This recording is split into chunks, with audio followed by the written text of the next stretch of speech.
Varicose వ్యాధితో బాధపడుతున్నారంట. తక్కువ ఖర్చుతో ట్రీట్మెంట్ కావాలి అనుకుంటే ఎవిస్ హాస్పిటల్ని సంప్రదించండి. నమస్కారం, మీరు చూస్తున్న సుమన్ టీవీ. నేను కీర్తి. ఆదివారం అమావాస్య ఎప్పుడు ప్రత్యేకంగా మాట్లాడుకుంటాం. ఎందుకని?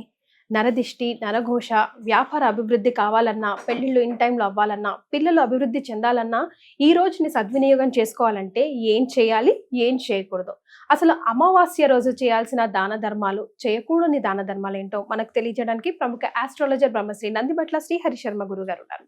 నమస్తే గురుగారు. వాగర్థావివ సంపృక్తౌ వాగర్థ ప్రతిపత్తయే జగతః పితరౌ వందే పార్వతీ పరమేశ్వరౌ. ఆదిత్యాయ చ సోమాయ మంగళాయ బుధాయ చ గురు శుక్ర శనిభ్యశ్చ రాహవే కేతవే నమః.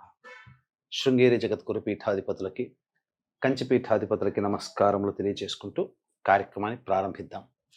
గురుగారు, ఎన్ని అమావాస్యలు వచ్చినా ఆదివారం అమావాస్య వస్తే దాని గురించి ప్రత్యేకంగా మాట్లాడుకుంటాం. ఎందుకని? చాలా ప్రత్యేకమైనటువంటి రోజమ్మ అమావాస్యకి, ఆదివారం అమావాస్యకి. గురుగారు, అంటే మనకు శాస్త్ర మూలాల్లో గనక వెళ్ళినట్లయితే అమావాస్య రోజున మనకు చంద్రుడు కనబడడు. అవును. ఆదివారము అనేటువంటిది రవికి సంబంధించినటువంటి వారం. అవును. అమావాస్య రోజున కేవలం సూర్యుడు మాత్రమే ఉంటాడు. కాబట్టి ఇది చాలా ప్రత్యేకమైనటువంటిది. పితృకారకుడైనటువంటి రవి, పితృతిథి అయినటువంటి అమావాస్య కలిసి రావడం వల్ల ముఖ్యంగా పితృదేవత ఆరాధనకి చాలా విశేషంగా చెప్పబడి ఉంది. గురుగారు, అయితే కొంతమంది తాంత్రికులు క్షుద్ర ప్రయోగాల కోసం కూడా ఇటువంటి రోజు కోసం వేచి చూస్తారు. పైగా ఇప్పుడు వచ్చేటువంటి చైత్రమాసంలో వచ్చేటువంటి అమావాస్యకి చాలా గొప్పదైనటువంటి లక్షణం ఉంది. క్షిప్రతారలు అని ఉంటాయి. అశ్విని, పుష్యమి, హస్త.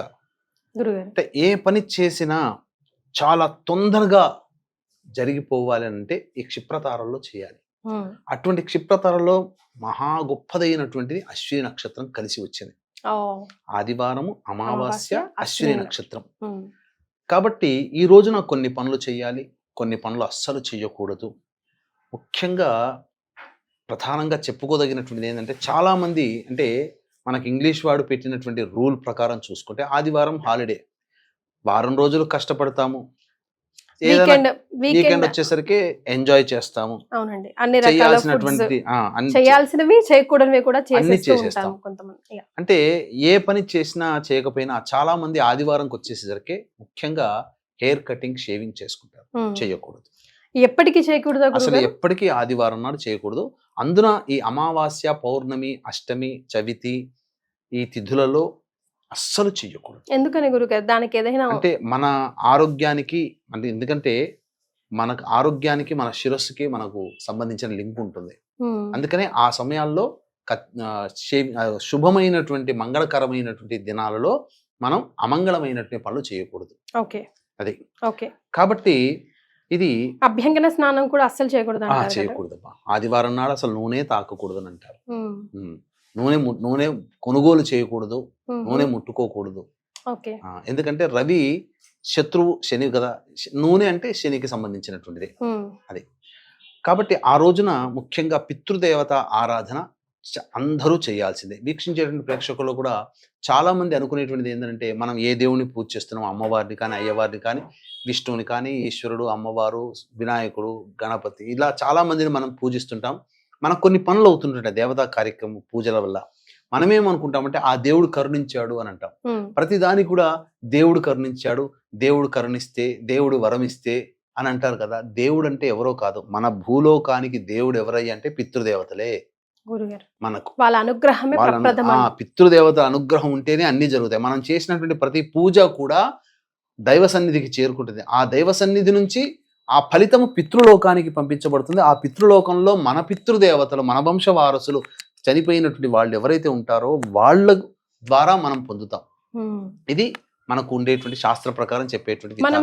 కానీ చాలా మంది మాలో అమావాస్య అంటే యాక్చువల్ రోజులు వస్తాయి కదా గురుగారు, కర్మ పెట్టే రోజులు కానీ అట్లా, లేకపోతే సంవత్సరికం అట్లానే చేస్తాం తప్ప ప్రతి అమావాస్యకు చేయొచ్చో చేయకూడదో, కలిసి వస్తుందో కలిసి రాదో అనే చిన్న అనుమానం ఉంటుంది గురుగారు. ప్రతి అమావాస్య రోజున వీలైతే తర్పణాది కార్యక్రమాలు నల్ల నువ్వులతో తర్పణాది కార్యక్రమాలు చేయాలి. బ్రాహ్మణి దగ్గరికి వెళ్ళిపోవడం లేకపోతే బ్రాహ్మణి ఇంటికి పిలిపించుకోవడం చేసి తిల తర్పణాలు చేయాలి. వీలుంటే పిండ ప్రదానం కూడా చేయవచ్చు. ఓకే.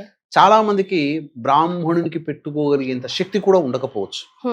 మరి అటువంటి వాళ్ళకి పరిహారం ఏంటంటే మధ్యాహ్నం 12 to 1 గంట మధ్యలో ముందు రోజు ఏదైనా బకెట్లో కానీ గిన్నెలో కానీ ధాన్యాలు నానబెట్టుకొని, అంటే అందులో ఆ నీటిలో కొద్దిగా బెల్లం వేస్తే బెల్లం నీరు అవుతుంది. ఆ బెల్లం నీటిలో నవధాన్యాలు కానీ ఏదైనా ధాన్యము కానీ నానబెట్టి తెల్లవారి మధ్యాహ్నం అనగా ఆదివారము వచ్చింది కాబట్టి, ఈసారి అమావాస్య కూడా వచ్చింది కాబట్టి 12 to 1 గంట మధ్య కాలంలో ఆవుకి గనక తినిపించినట్లయితే ఆ ఆవులోనే 33 కోట్ల దేవతలు కొలువై ఉంటారు. అందరి దేవతలకి మనం ప్రసాదం పెట్టినటువంటి వాళ్ళం అవుతాం, నైవేద్యం పెట్టినటువంటి వాళ్ళం అవుతాము. అన్ని దేవతల్ని, గోవుని పూజించడం వల్ల సకల దేవతల్ని పూజించిన వాళ్ళము అవుతాం. ముఖ్యంగా కాలసర్పదోషంలో జన్మించినటువంటి వాళ్ళు ముల్లంగిని తినిపించవచ్చు, అరటి పండ్లు తినిపించవచ్చు. అలాగే ఏదైనా కానీ బుద్ధి బలం కావాలనుకునే వాళ్ళు ఆకుకూరలు తినిపించవచ్చు.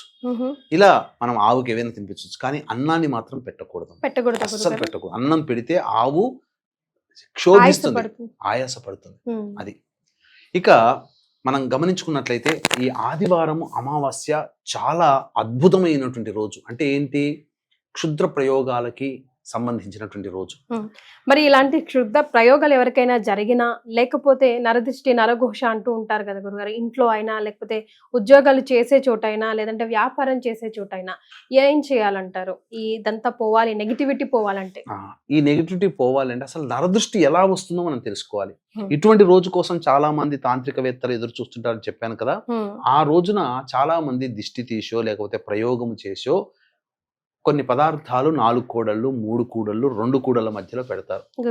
కానీ ఈ రోజున సమాజంలో ముఖ్యంగా మన ఇండియన్స్ వాళ్ళు ఎట్లా ఉన్నారనంటే, పొద్దున్న లేచిన దారభ్యత సెల్ ఫోన్, లేస్తూనే నడుస్తూనే ఆ సెల్ ఫోన్లో రీల్స్ చూసుకుంటూ, వాట్సాప్ మెసేజ్లు చేసుకుంటూ, ఫ్రెండ్స్తో మాట్లాడుకుంటూ, చిట్ చాట్ చేసుకుంటూ పోతుంటుంటారు. కింద ఏం వస్తువులు ఉన్నాయి, ఏం తాగుతున్నాం, ఏమనే సోయి వాయి లేకుండా పోతూనే ఉంటుంటాం. పెద్దవాళ్ళ దగ్గర నుంచి చిన్న వాళ్ళందరం కూడా. వేరే దేశాల్లో ఇంత దారుణం అయితే ఉండదమ్మా, మనకే పట్టింది ఈ దారుణం అంతా. మనమే ఎక్కువగా నెట్ వాడుతున్నాం కాబట్టి తెలుసో తెలియక చాలా మంది ఇలా తొక్కుతూ ఉంటుంటారు. అటువంటి వాళ్ళకి పరిహారం కూడా చెప్పబడి ఉంది. ముఖ్యంగా ఆ రోజున ఆడవాళ్ళు అలా దాటడం వల్ల మనకు అది ఎఫెక్ట్ పడుతుందా? ఖచ్చితంగా పడుతుందమ్మా, ఎందుకు పట్టదు? ఇప్పుడు మీకు ఒక చిన్న విషయం చెప్తాను. మీకు ఒక కర్చీఫ్ ఉంది, ఆ కర్చీఫ్ సెంటు కొడతారు, పెట్టిన తర్వాత దాన్ని పక్కకు పెడతారు, దాన్ని మళ్ళీ చేతితో పట్టుకుంటారు. పట్టుకొని చూస్తే మీ చేతికి సెంట్ అంటదా? వాసన వస్తుందిగా చేతిలో. అంతేలేండి, వైరస్ కనిపించదుగా, ఎఫెక్ట్ అయితే ఉంటది. ఎఫెక్ట్ నరదృష్టికి సంబంధించింది కూడా అది అలాగే ఉంటుంది. అది ముఖ్యంగా పాదాల్లో చేరి ఏ ఇంట్లో పోతామో ఆ ఇంట్లో తిష్ట వేస్తుంది. ఏ వ్యాపార స్థలంలో మనం ఉంటామో ఆ వ్యాపారంలో నకారాత్మక శక్తి అంటే నెగటివ్ ఎనర్జీ ఉంటుంది. కాబట్టి అది పోవాలి అని అంటే దానికంటూ ఒక ప్రత్యేకమైన ఆదివారం రోజున ప్రత్యేకంగా ఒక సమయం ఉంటుంది. పైగా అమావాస్య కూడా కలిసి వచ్చింది కాబట్టి ఇంకా చాలా ప్రత్యేకమైనటువంటిది. ఆ రోజున చిన్న పరిహారం చేసుకుంటే చాలమ్మా. వీక్షించేటువంటి ప్రేక్షకులు కూడా గమనించాల్సినటువంటిది, ఈ వైశాఖ మాసము తదియ రోజు అక్షయ తృతీయ అని అంటారు. ఈ అక్షయ తృతీయ సందర్భంగా జాతకరీత్యా కలుగు విద్య, వివాహ, ఉద్యోగ, దాంపత్య, అనారోగ్య సమస్యల నివారణకి ముఖ్యంగా మీనమేష, మిథున, కర్కాటక, సింహ, కన్య, వృశ్చిక, ధనుస్సు, కుంభరాశులలో జన్మించినటువంటి వారికి శనిదోష పరిహార్థమే శనీశ్వర హోమము, అఘోర పాశుపత మంత్ర హోమంతో పాటు ముఖ్యంగా ఆ రోజున లక్ష్మీదేవి ఆరాధన విశేషంగా చేయాలి. కాబట్టి లక్ష్మీ మూల మంత్ర సంపుటిత లక్ష్మీ సూక్త హోమం అనేటువంటిది చేయించడం జరుగుతుంది.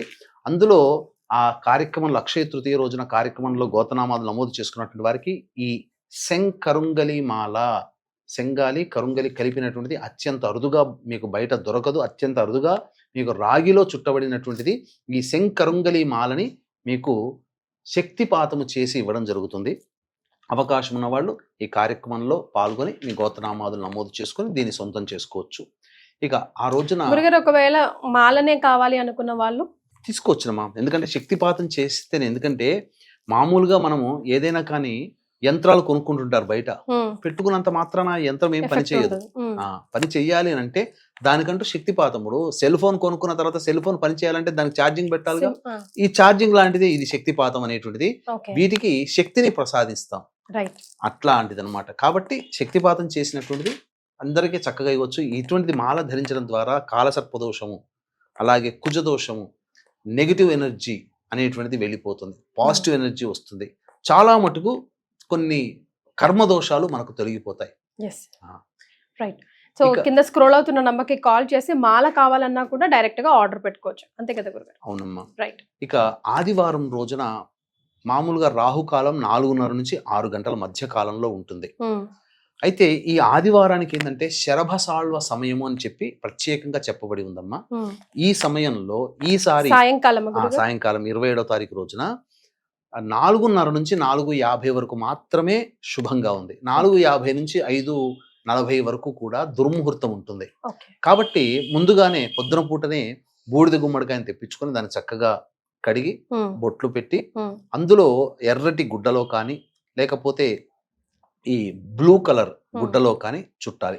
అందులో ఈ గుమ్మడికాయతో పాటుగా నల్ల జీడి గింజలు, దిష్టి గవ్వలు, అలాగే పటిక, ఎండు మిరపకాయలు ఇలాంటివి అందులో పెట్టి చుట్టి ఈ 4:30 నుంచి 4:50 సాయంకాలం పూట మధ్యకాలంలో ఇంటికి గుమ్మం దగ్గర వేలాడదీసిన, వ్యాపార స్థలంలో పెట్టిన నెగిటివ్ ఎనర్జీ పోతుందమ్మా. అందుకనే మన శరీరంలో నెగిటివ్ ఎనర్జీ పోవాలి అని అంటే పూర్వకాలంలో చెప్తే వింటారో వినరో అని చెప్పి గుమ్మడికాయ వడియాలు మన చేత తినిపించేవాళ్ళు. గుర్తుందా మీకు? అది అందుకనే మనకు ఈ ఆరాని కొలిచేటువంటి సాధనాలు ఉంటాయి కదా, ఆ గుమ్మడికాయ దగ్గరికి రాగానే ఆరా ఇలా విచ్చుకుంటుంది. అంటే గుమ్మడికాయ చుట్టూ కూడా ఆరా ఉంటుంది. అందుకనే ఎక్కడి నుంచి గుమ్మానికి ఎందుకు కడతాము? ఇల్లు అన్నప్పుడు ఎక్కడో చోట కట్టొచ్చుగా, ఏదో చోట కిటికీకో లేకపోతే ఏదో మూలకో కట్టొచ్చు కదా. గుమ్మానికి ఎందుకు కడతామంటే ఆ గుమ్మం కింద గుండా మనం ఇంట్లోకి ప్రవేశిస్తాం. కాబట్టి ఎప్పుడైతే మనం ప్రవేశిస్తామో ఆ బూడిద గుమ్మడికాయకి దగ్గరికి ఎప్పుడైతే వెళ్తామో ఒక శక్తి ఉంటుంది. ఆ శక్తి మన బాడీ మీద రావడం వల్ల నెగిటివ్ ఎనర్జీ మన బాడీలోంచి వెళ్ళిపోతుంది. బయట ఎక్కడైనా తొక్కి వచ్చినా ఆ ప్రభావం అవుతుంది. కాబట్టి ఇటువంటి మంగళకరమైనటువంటి రోజున గనక ఎవరైతే ఈ విధమైనటువంటి పరిహారం ఇంట్లో కానీ వ్యాపార స్థలంలో చేసుకుంటారో వాళ్ళకి నెగిటివ్ ఎనర్జీ పోతుంది. ముఖ్యంగా ఈ ఆదివారం అమావాస్య ఉన్నటువంటి రోజున మధ్యాహ్నం పూట చక్కగా వృద్ధాశ్రమంలోకి వెళ్ళి పెద్దలకి ఏదైనా వాళ్ళు తినగలిగే పండ్లు ఇతర ఫలాలు ఇచ్చి వాళ్ళ ఆశీర్వచనం తీసుకొని వచ్చినట్లయితే పితృదేవతల యొక్క అనుగ్రహం కలుగుతుంది. పితృదేవతలు అనుగ్రహిస్తేనే మనకు అన్ని శుభాలు జరుగుతాయి.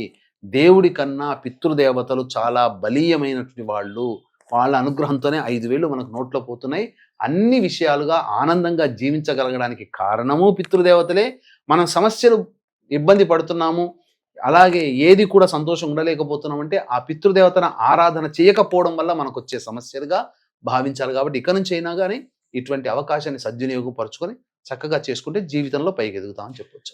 గురుగారు, ఆదివారం అమావాస్య కలిసి వచ్చిన రోజు చేయాల్సినవి చేయకూడని దానాలు ఏమైనా ఉన్నాయా ప్రత్యేకంగా? ఇప్పుడు ఇందాక నూనె అసలు తెచ్చుకోకూడదు అని చెప్పారు కదా. చెయ్యకూడని పనులు అయితే ఉన్నాయమ్మా. ఏంటంటే షేవింగ్ చేసుకోకూడదు, కటింగ్ చేసుకోకూడదు, మద్యపానము, ధూమపానము, మాంసాహారం తీసుకోకూడదు. ముఖ్యంగా దాంపత్యం అస్సలు పనికిరాదు. ఇది ఆదివారాలే పనికిరాదు. ఇవన్నీ పనికిరావు. ఇంకా అమావాస్య రోజు వచ్చినప్పుడు అస్సలు పనికిరాకూడదమ్మా. ఇక దేవతా సంబంధమైనటువంటి విషయాలు మనం చేసుకోవచ్చు.